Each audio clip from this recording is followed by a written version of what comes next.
Sponge cake எப்படி வீட்லேயே சூப்பராக பண்ணுறதுன்னு பார்க்க போகிறோம். 350 டிகிரி ஃபாரன்ஹீட்டுக்கு 15 நிமிஷம் ப்ரீ ஹீட் பண்ணிக்கோங்க அவனை.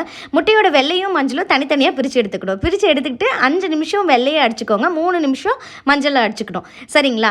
ரெண்டுத்தையும் தனித்தனியாக அடிச்சுக்கணும். மஞ்சக்கரு கூட இப்போது நம்ம என்ன சேர்க்க போகிறோம்னா 3/4 கப் அளவு சக்கரை, 1/4 கப் உருக்குன வெண்ணெய் சேர்த்துக்கோங்க. வெண்ணெய் வந்து சூடாக இருக்கக்கூடாது. இதை ஒரு அடி அடிச்சுக்கோங்க. 1/4 கப் பால் சேர்த்துக்கோங்க. வெண்ணிலா எசன்ஸ் 1 ஸ்பூன் சேர்த்துக்கோங்க. சேர்த்துட்டு இப்போ வந்து இதை நல்லா வந்து கலந்து விட்டுக்கோங்க. கலந்ததுக்கு அப்புறமா 1 கப் மைதா மாவு சேர்த்துக்கோங்க. இது கூடவே சால்ட் சேர்த்துக்கோங்க. 1 டேபிள் ஸ்பூன் பேக்கிங் பவுடர் சேர்த்து நல்லா வந்து இந்த மாதிரி கலந்து விட்டுக்கணும். எக்கோட ஒயிட் எடுத்துக்கோங்க. அது ஃபஸ்ட்டு ஹாஃப் பாதி மட்டும் சேர்த்து நல்லா வந்து கலந்துக்கோங்க.